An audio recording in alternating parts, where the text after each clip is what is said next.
Hi guys, it's me again, Joby Walter. Isa sa mga nilook forward ko as a new artist ng Maka Season 2 ay yung character ko, kasi dito medyo light work lang. Hindi siya medyo, light work lang talaga. Na tipong hindi mo kailangang pagpuyatan yung script mo kasi kaya mo siyang kabisaduhin kaagad. So nilook forward ko yung mas bigger role.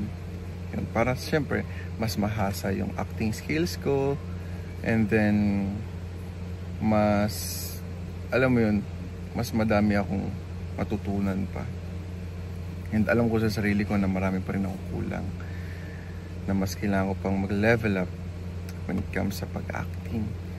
And then nilook forward ko rin soon, hopefully soon, yung girlfriend ko and ako magkaroon kami ng isang teleserye or movie sa GMA na kaming dalawa yung bida. Yan. Gusto ko siyang makatrabaho talaga. Gusto ko siyang makatrabaho, and gusto ko siyang makasama sa sa pag-angat. Yun lang.